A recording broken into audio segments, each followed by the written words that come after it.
За зах зээл өрсөлдөөх байх юм бол чанартай зүйлсийг гардаг гэдэг байгаа. Би өрсөлдөөр шийдлээ. Яаж ирмэнэ өгсөн байна. За өнөөдөр Photoshop, Premiere Pro, Broadcast, Apple-тэй холбогдолтой хичээл заахгүй.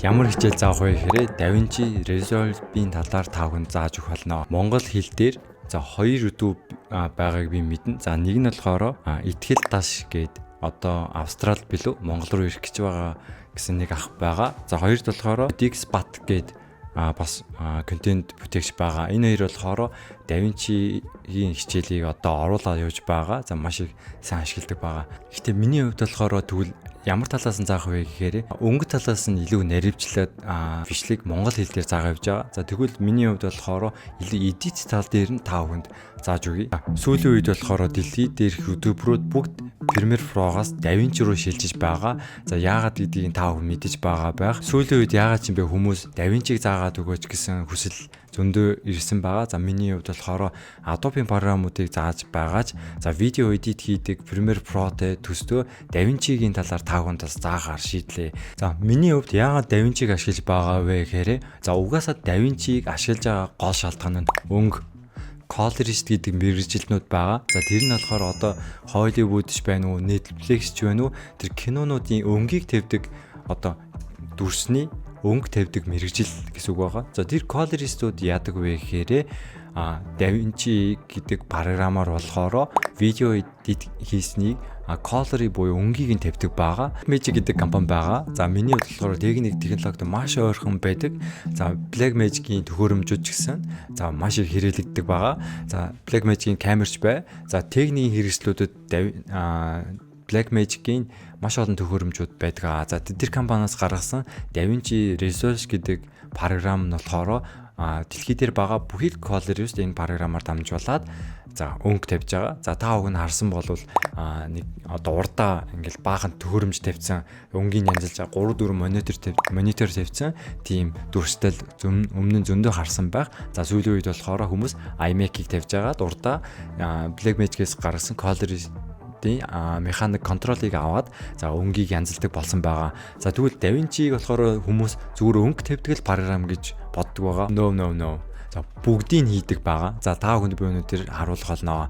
За өнөөдрийн хичээлээр тэгвэл та бүхэнд би DaVinci-г яагаад ашиглах ёстой юм бэ? 6 том шалтгааныг та бүхэнд тайлбарлаж өгье. За мөн дараагийн хичээлээрээ та бүхэнд хэрхэн эдит хийх вэ гэдгийг Premiere Pro-той харьцуулаад та бүхэн зааж өгье. За бусад монгол хэл дээр байгаа тэр ютуберүүд өнгөний талаар илүү зааж байгаа. За би өнгөний талаар нэг их заахгүйгээр за эдит хэрхэн хийх вэ талаас нь та бүхэнд зааж өгөх болно. За тэгвэл хамгийн ихний шалтгаан нь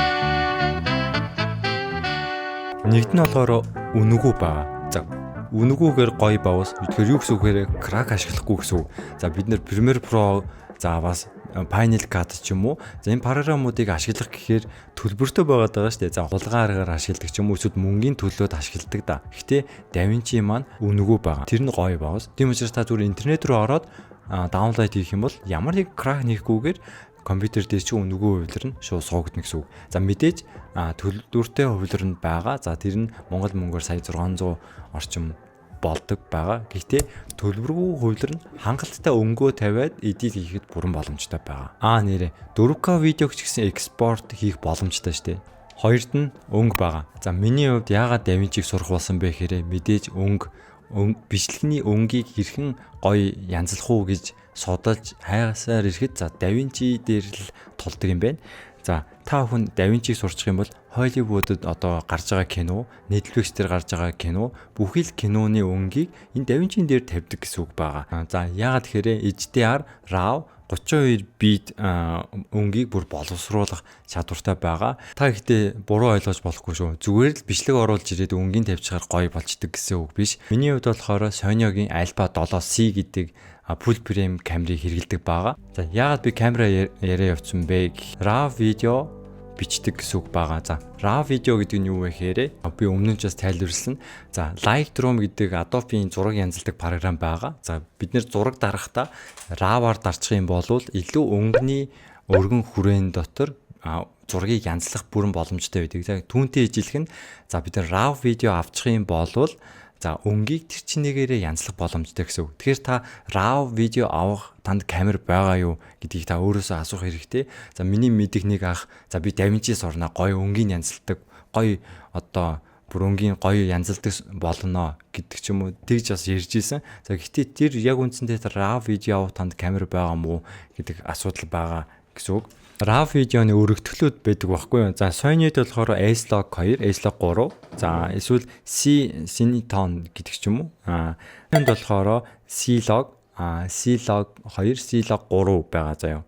За тэгээд Nikon болохоор N-Log гэж байгаа, Panasonic-д V-Log гэж байгаа.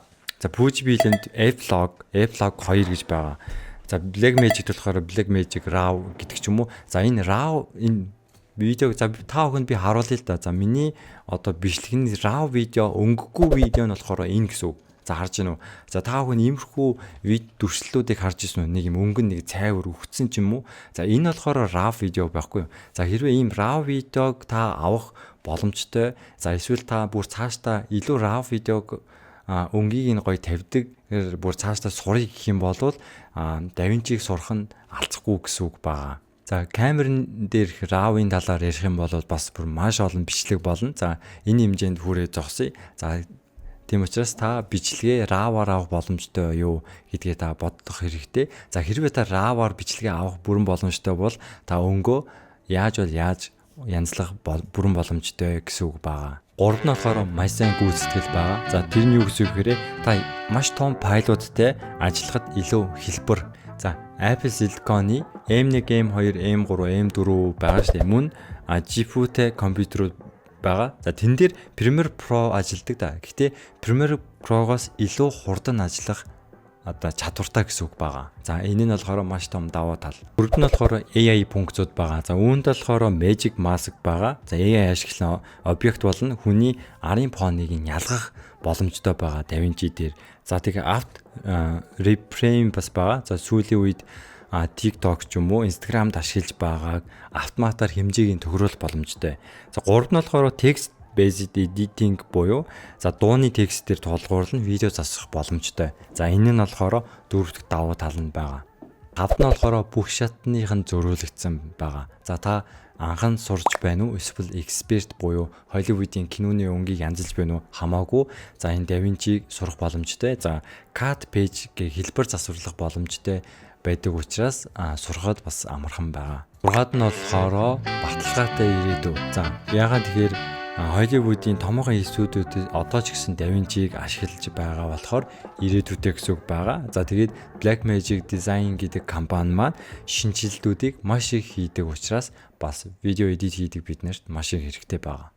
Өнөөдрийн бичлэгтээ хамт байсан маш их баярлалаа. За надаас олон хүмүүсийг асуусан та яг дизайнер юм уу, видео эдитер юм уу, эсвэл техникийн broadcast хариуцдаг юм уу? Яг таны яг мэрэгжил үе юм бэ гэж маш олон хүмүүс асууж байгаа.